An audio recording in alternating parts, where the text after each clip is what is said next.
Question number 5 का second part आप देखिए, इसमें बोल रहे हैं what is the confidence level for this interval. तो कॉन्फिडेंस लेवल निकालने के लिए आपको क्या करना है कि वो परसेंटेज कैलकुलेट करनी है। तो आप क्या करेंगे, जो कॉन्फिडेंस इंटरवल है with the monthly sales with the extremes of 4663 and 5839। तो ये हमको इसका कॉन्फिडेंस इंटरवल दे दिया, कॉन्फिडेंस इंटरवल दे दिया।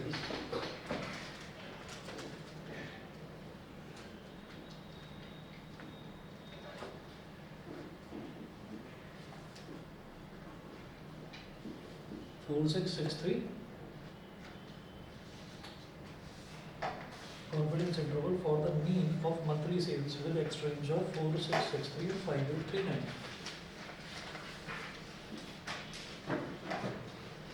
5839 उसके अलावा the monthly sales of a plywood shop are normally distributed with a standard deviation of 900.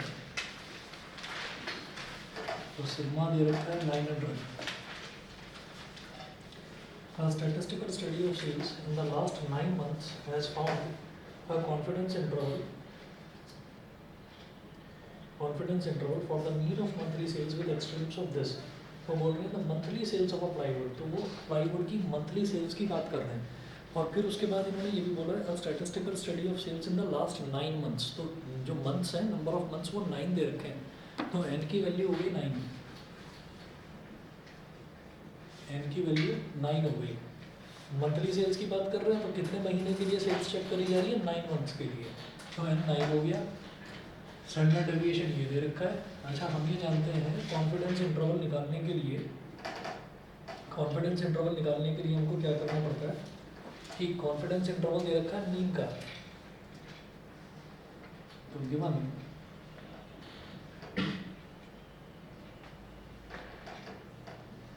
X bar confidence interval mean का दे रखा है।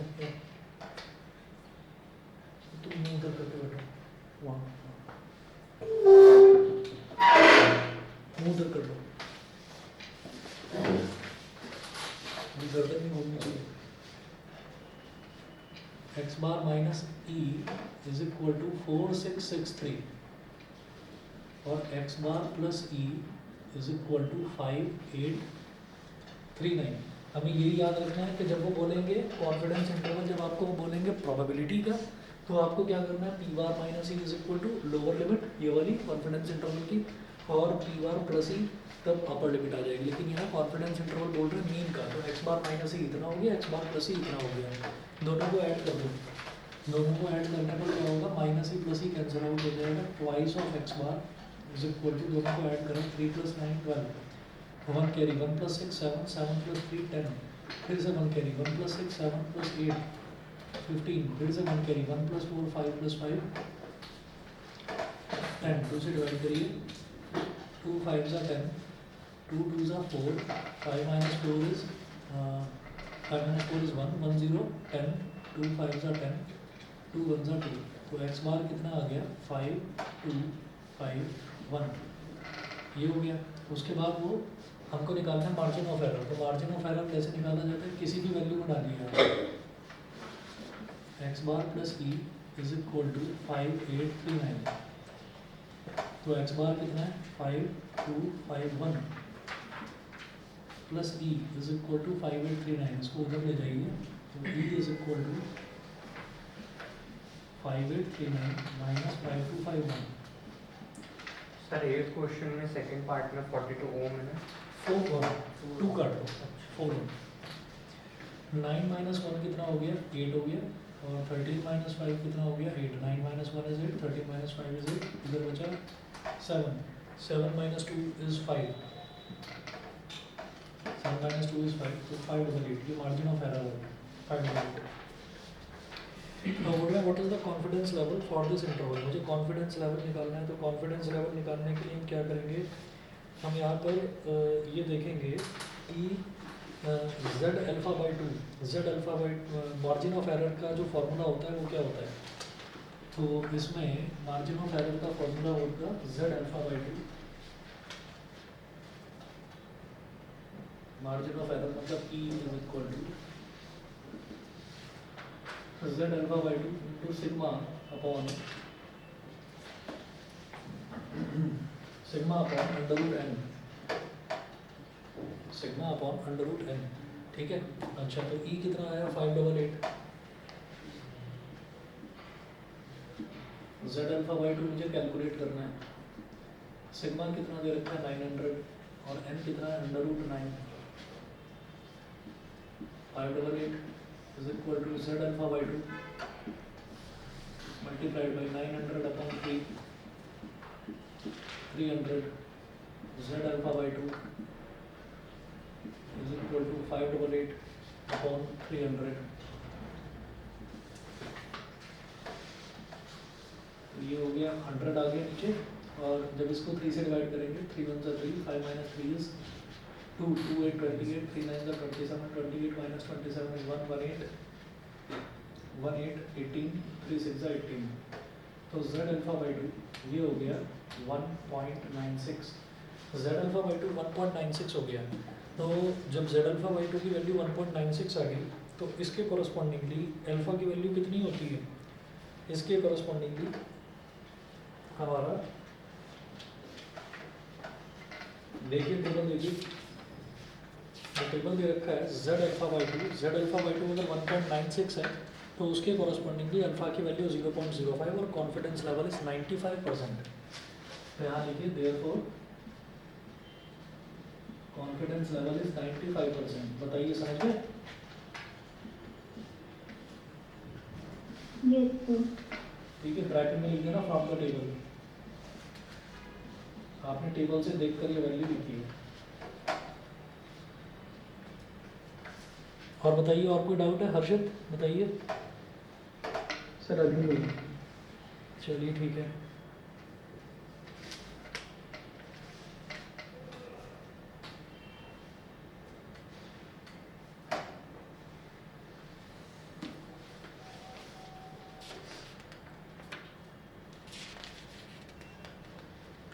चलिए तो अगला जो टॉपिक मैंने स्टार्ट करवाया था हाइपोथेसिस टेस्टिंग। हाइपोथेसिस टेस्टिंग में मैंने आपको 3 चीज़ें करवाई थी। तो टेस्टिंग रिसर्च हाइपोथेसिस एक करवाया था, testing the validity of a claim, और तीसरा लिखवाया था testing in decision making situations. ठीक है, तो इसके बाद जो हाइपोथेसिस टेस्ट हम करते हैं वो कैसे करते हैं लिखिएगा यहाँ पर। Hypothesis test for population mean, heading डालेंगे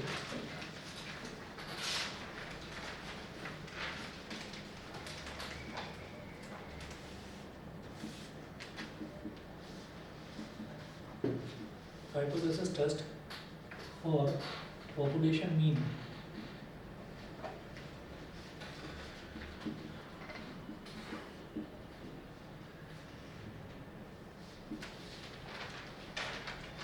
hypothesis test for population mean, bracket में लिखिएगा sigma known,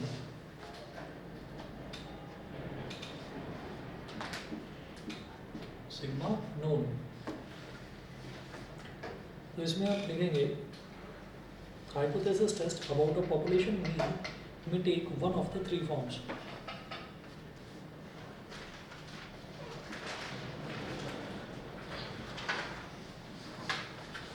Hypothesis test about a population mean may take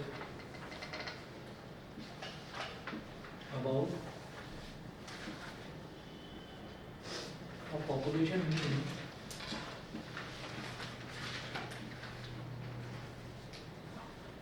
may take one of the 3 forms।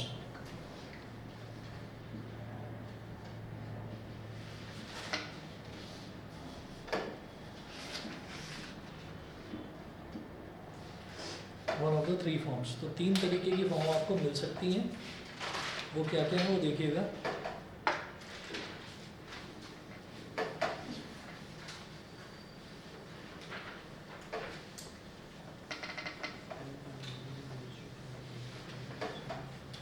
अच्छा, हाइपोथेसिस का मतलब होता है एजम्पशन। तो एक हाइपोथेसिस तो वो होती है जो हम गिवन कंडीशंस के हिसाब से लेते हैं, तो उसको तो हम बोल देते हैं नल हाइपोथेसिस। और एक हाइपोथेसिस वो होती है जो हम एज्यूम, मतलब हम खुद एज्यूम करते हैं। तो ऐसी कंडीशन जिनको हम खुद एज्यूम करते हैं उसको हम बोल देंगे एज्यूम्ड हाइपोथेसिस, और जो कुछ गिवन कंडीशंस के हिसाब से ली जाती है उसको बोल देते हैं नल हाइपोथेसिस।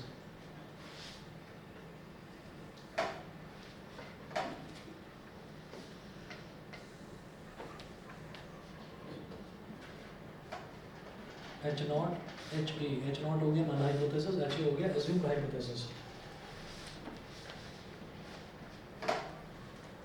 सर हाँ हो गया। कंप्लीट। एक क्वेश्चन। एक नहीं हुआ, यस ठीक है। परसों दूंगा जो मैथ्स वाला दिया था, सर कौन सा? जो पहले जो मैथ्स का लिया था 28 या 29 को लिया था। सर शायद नहीं लिया होगा, मेरे को नहीं पॉलिनोमियल वाला। चलिए ठीक है, कोई बात। Good evening. Good evening. Mu is greater than equal to mu naught, दूसरा लिखेंगे mu is less than mu naught. फिर एक आएगा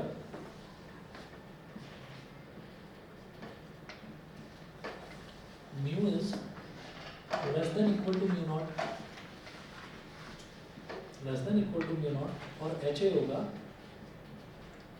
mu is greater than mu naught. हो गया।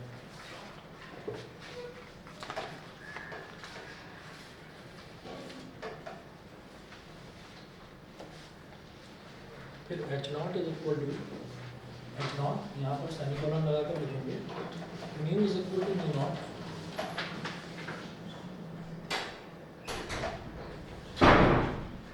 और h a mu is not equal to mu naught. तो ये हमने तीनों के तीनों केस देखे थे, तीनों का एग्जांपल लेकर देखा था। यहाँ पर क्या है कि जो नल हाइपोथेसिस है, नल हाइपोथेसिस अगर जो गिवन मीन है उससे वैल्यू आपकी मीन की जो भी मीन कैलकुलेट कराया जा रहा है, अगर उस मीन की वैल्यू जो गिवन मीन है उससे ज़्यादा दे रखी है तो mu is greater than equal to mu naught, अगर उससे कम है तो mu is less than mu naught. अच्छा, इसी तरह से नल हाइपोथेसिस यहाँ पर कि अगर म्यू की वैल्यू गिवन मीन से, ये गिवन मीन है हमारा, गिवन मीन से कम है, या फिर म्यू की वैल्यू एज्यूम्ड हाइपोथेसिस यहाँ पर क्या है कि गिवन मीन की वैल्यू जो है हम मीन कैलकुलेट करेंगे वो गिवन मीन से ज़्यादा है।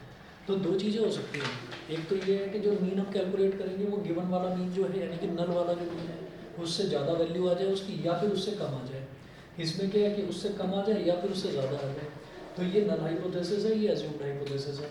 और एक केस ये होता है कि भाई या तो वो मीन के इक्वल आ जाए, गिवन मीन के इक्वल, गिवन जो कंडीशन है उसके हिसाब से जो मीन है या तो वो उसके इक्वल आ जाए और या फिर उसके इक्वल ना आए, मतलब लेस देन और ग्रेटर देन का चक्कर नहीं होना चाहिए, इक्वल टू या नॉट इक्वल टू का होना चाहिए कंडीशन। तो ये तीन केसेस आएंगे। अब इसके टेस्ट जो है वो देखिएगा।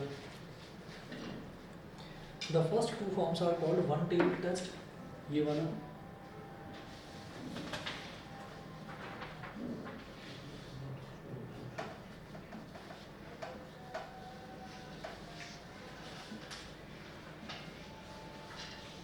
the first two forms are called one-tailed test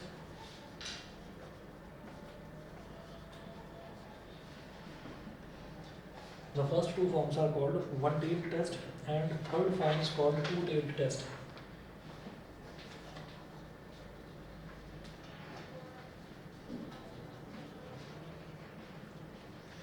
And third form is called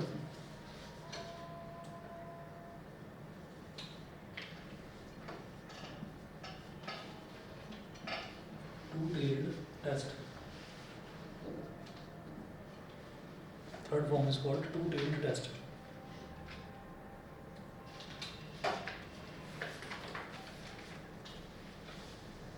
उसके बाद आप क्या करें, फिर आप लिखें यहाँ पर लेवल ऑफ सिग्निफिकेंस।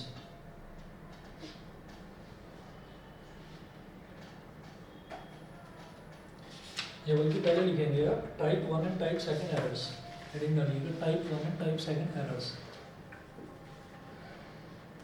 तो type first and type 2 errors, type first and type 2 errors.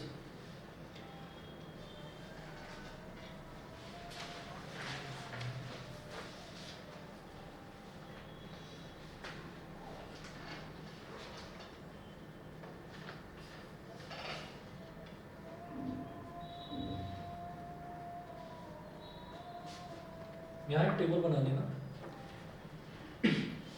इधर लिखना accept H nought, reject H nought.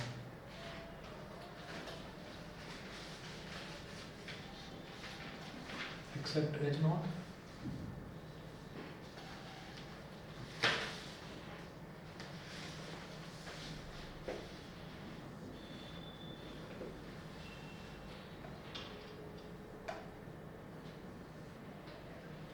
Accept H nought, reject H nought, ऊपर लिखो एच नॉट ट्रू,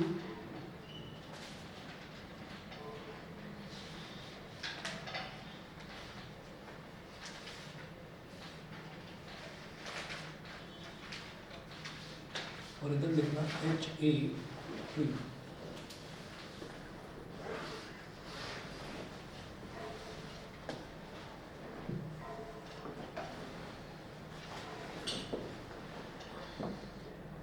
अब लिखें correct conclusion.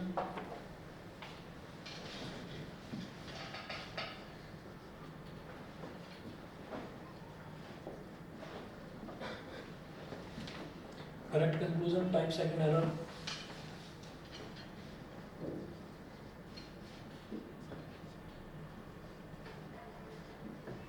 Type second error, फिर type first error,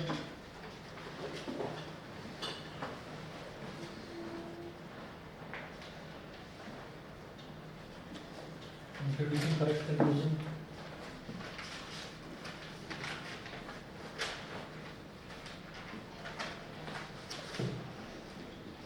correct conclusion। तो इसका मतलब ये है कि अगर हम ये कहेंगे कि भाई अगर एच नॉट भी ट्रू आ जाता है, एच ए भी ट्रू आ जाता है, सर हाँ जी, तो हम ये कहेंगे कि हमें एच नॉट को हमें दो काम करने हैं यहाँ पर, या तो जो नल हाइपोथेसिस दे रखी है, नल हाइपोथेसिस मतलब जो गिवन कंडीशंस हैं, या तो उन गिवन कंडीशंस को एक्सेप्ट कर लेना है या उन गिवन कंडीशंस को रिजेक्ट कर देना है। तो या तो एक्सेप्ट कर लेना है या रिजेक्ट कर देना है, दो काम हमको करने हैं। तो एच नॉट ट्रू का मतलब करेक्ट कंक्लूजन, और एच ए अगर ट्रू है तो मैं बोलूँगा उसमें टाइप सेकंड एरर आ रहा है, ठीक है। अच्छा, अगर एच नॉट ट्रू है तो टाइप फर्स्ट एरर आएगा, और एच ए ट्रू अगर आ रहा है, मतलब दो चीज़ें हो सकती हैं, या तो मैं बोलूँगा कि एच नॉट ट्रू पर करेक्ट कंक्लूजन आ रहा है, या मैं बोलूँगा एच ए है एज्यूम्ड हाइपोथेसिस, उस पर हमारा करेक्ट कंक्लूजन आ रहा है।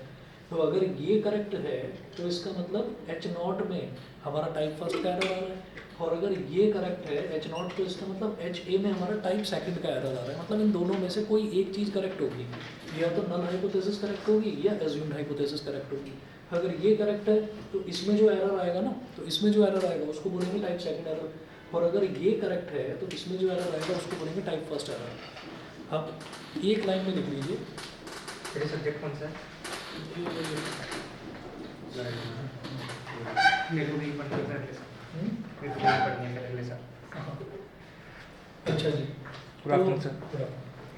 इसमें देखिएगा, इसमें आप लिखेंगे if H A is true,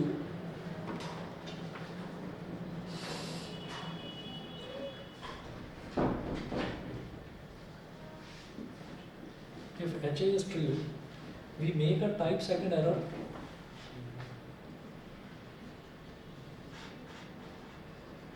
we make a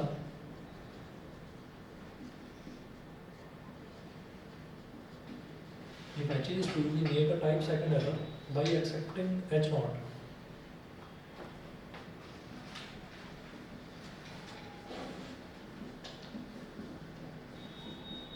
By accepting H naught.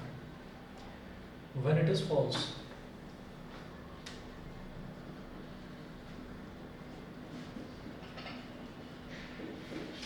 when it is false, तो आप ये देखिएगा कि ये हमारा करेक्ट कंक्लूजन है, तो ये फॉल्स है, ये सही नहीं है। तो ये सही क्यों नहीं है? क्योंकि इसमें एक एरर आ रहा है, उस एरर को क्या बोलते हैं? टाइप सेकंड एरर, याद रखना। तो इस केस में हम क्या करेंगे, जब ये ट्रू है तो इसको एक्सेप्ट कर लेंगे एच नॉट को, ठीक है ना। एच नॉट को हमने एक्सेप्ट कर लिया, हमने कहा कि हाँ जी ये हमारा करेक्ट कंक्लूजन है, ठीक। दूसरा केस देखें, दूसरा है if h naught is true,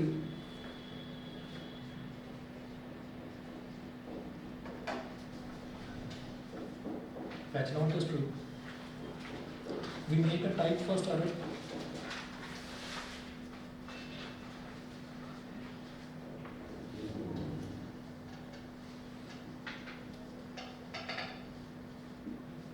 we make a type first error by accepting, we make a type first error by rejecting H naught when it is true.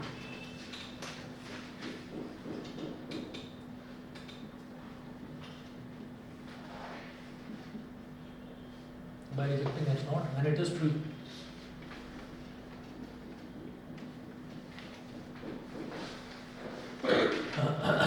तो इसमें हम इसको जो है रिजेक्ट कर देते हैं, ठीक है। अब इसके क्वेश्चंस में देखिएगा, क्वेश्चंस में क्या करना होगा, तरीका क्या होगा करने का, वो देखते हैं जरा। नोट करिएगा, लेवल ऑफ सिग्निफिकेंस, हेडिंग डालना लेवल ऑफ सिग्निफिकेंस, ओके। तो पिछली वाली शीट जो है ना परसों दे दूँगा मैं, ठीक है, वो कंप्लीट नहीं हो पाएगी।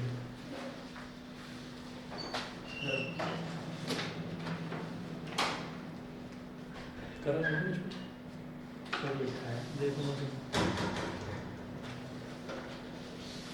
वेट करो, दोस्त है, कौन दोस्त है, लोग दोस्त है, दोस्ती निभानी बंद कर लो, कपड़े पहनना शुरू कर दो। जब बेटा तबीयत खराब होगी ना पता चल जाएगा। चलो देखिए, level of significance,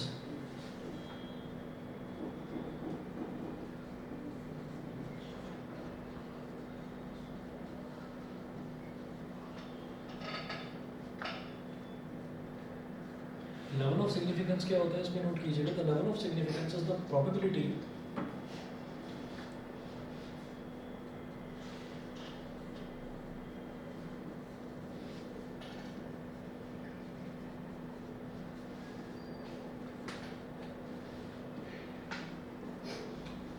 the level of significance is the probability। Sir इसमें डायग्राम बनाना है क्वेश्चन 8 का जो सेकंड है, मतलब बना के दिखाना जरूरी है। हाँ, तो उससे तो खुद को भी क्लैरिटी आती है, बना दो। The level of significance is the probability of making type first error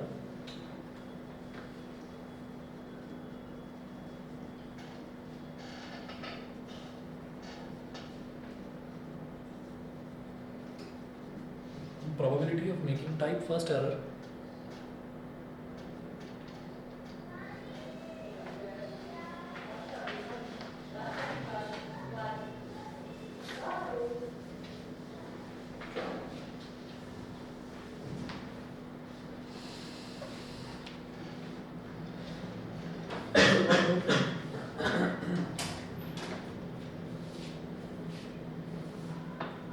for hypothesis test about a population mean।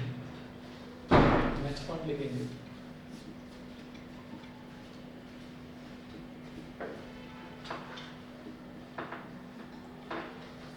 for hypothesis test about a population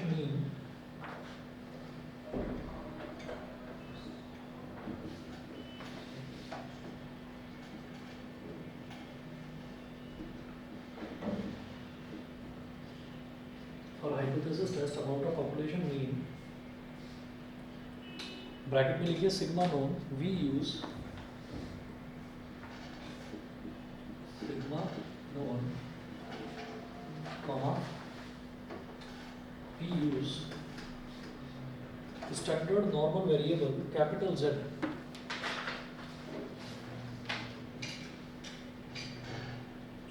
we use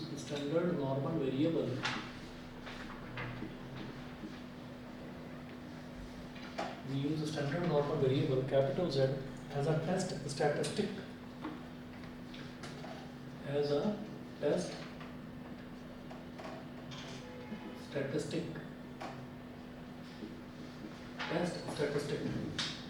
full stop. The formula of finding the value of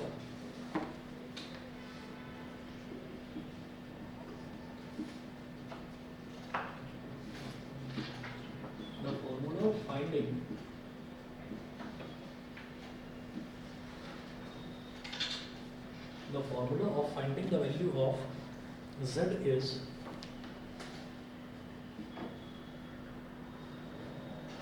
equal to x bar minus mu naught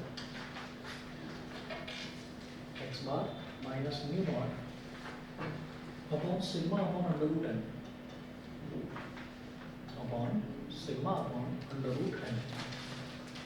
ये हो गया, where x bar is sample mean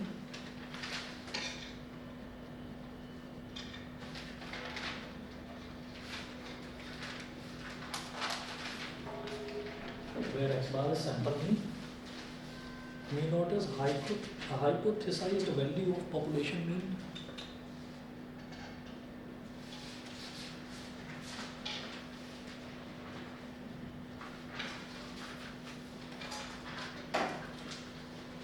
Hypothesized value of population mean.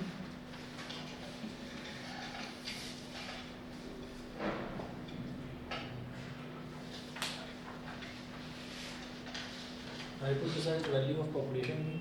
Sigma है population standard deviation.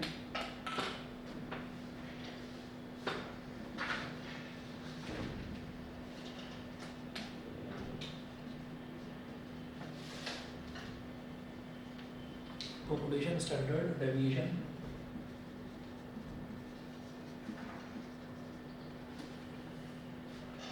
और n है number of sample points.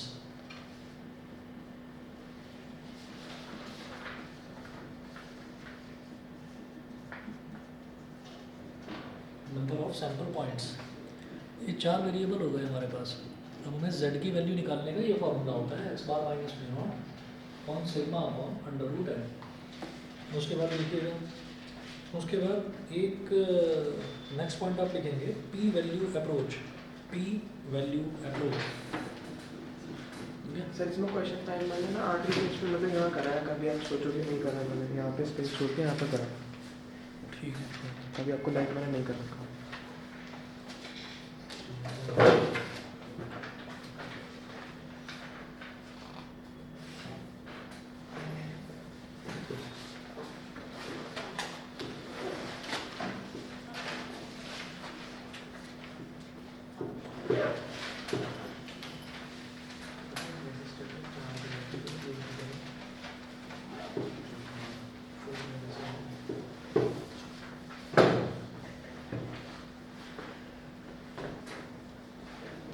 Thank you sir.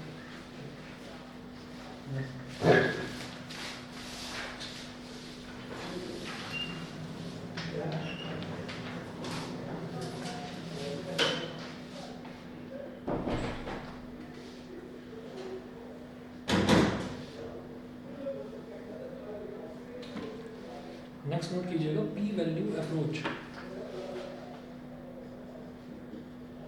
p value approach.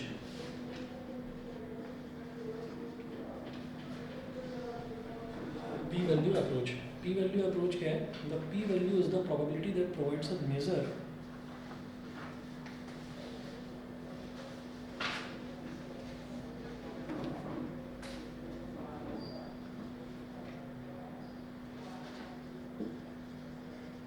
Note कीजिएगा. The p value is a probability that provides a measure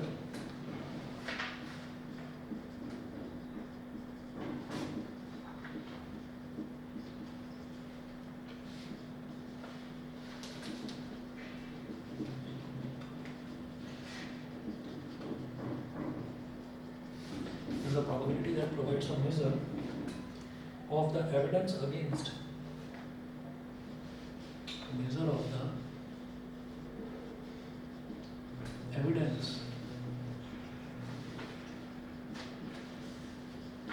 measure of the evidence against the null hypothesis provided by the sample.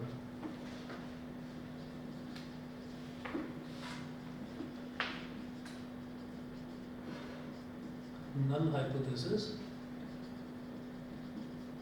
provided by the sample. Provided by the sample.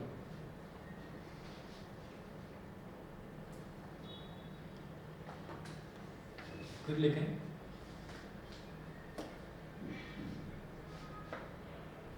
Sir कर लिया. Sir कर लिया. Sir तो मैं नहीं आ रहा.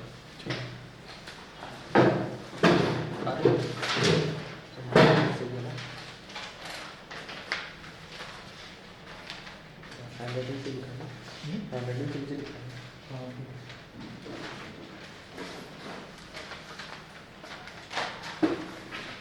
तब तो कल आप सुबह क्लास में. हाँ ओके. कल मैं 10 बजे. हाँ एक बार मैसेज करके हाँ कंफर्म कर कर लिया. और लेना. आपसे कर लूँगा. मैसेज कर देना. चलिए यहाँ thank you sir. Okay.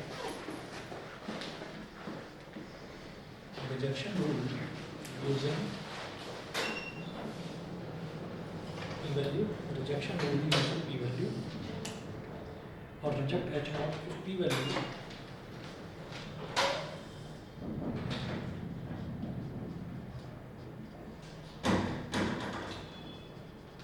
reject H naught if p-value is less than equal to alpha.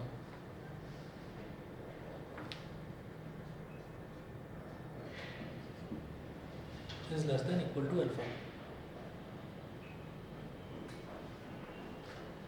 इसके बाद नोट करें एक computation of P value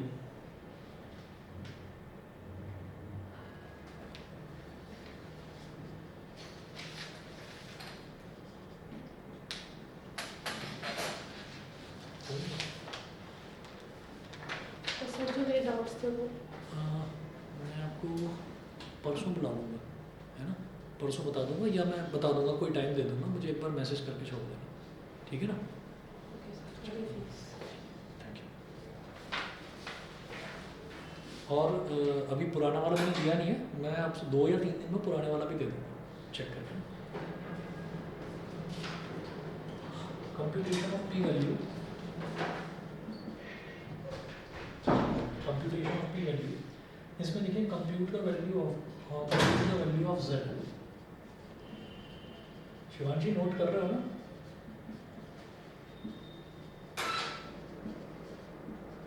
Shivanshi आवाज आ रही है मेरी? Yes sir. हाँ, अभी सिर्फ इनको नोट करना है, फिर एक एक चीज़ मैं आपको बताता हूँ कि इसमें होता क्या है, मैं आपको बताऊंगा। फिलहाल नोट करिए, इसका प्रोसीजर थोड़ा सा लंबा लग सकता है, लेकिन जो सॉल्यूशन है, जो क्वेश्चंस हैं, क्वेश्चंस आसान है, छोटे हैं, बताऊंगा अभी। Compute the value of z, फिर सेकंड है फॉर वन टेल्ड टेस्ट।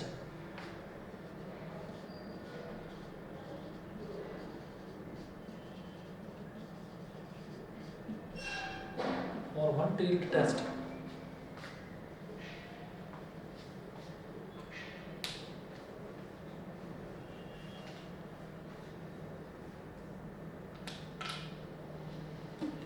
इसमें लिखें if the value of z is greater than 0, यहाँ लिखें if z is greater than 0, if z is greater than 0, find the area under the standard normal curve.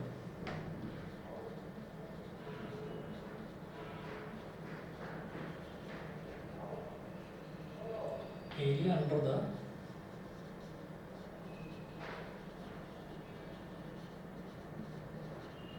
standard normal curve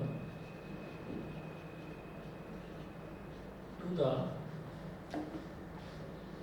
standard normal curve to the right of z,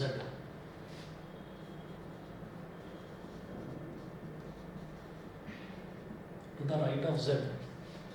ठीक है, ये तो हो गया for one tailed test. और इसमें आप ये लिखेंगे कि ये तो हो गया z ग्रेटर देन 0। अगर मान लीजिए इसमें z आ जाता है less than 0, if z is less than 0, find the area under the standard normal curve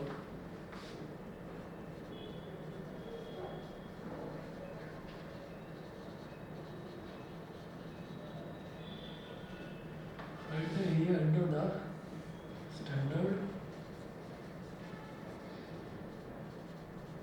normal curve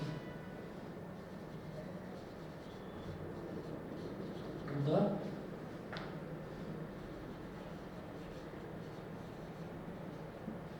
left of z, to the left of z।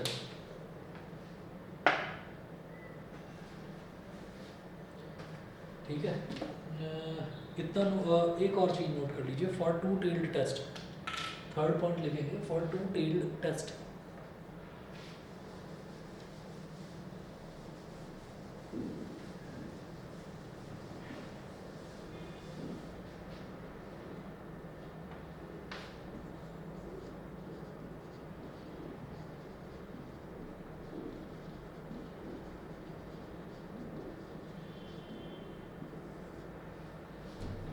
For two tailed test, इसमें लिखेंगे double the area obtained in step second.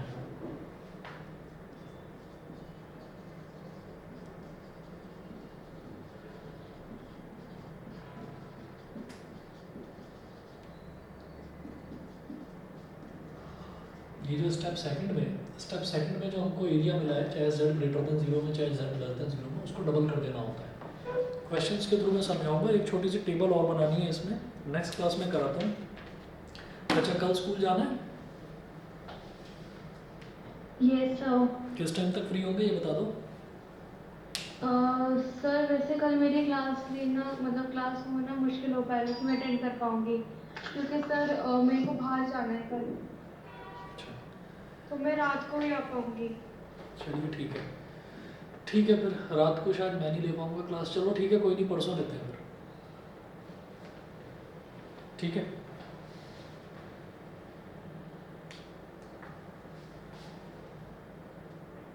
कल possible नहीं है फिर किसी भी तरह से?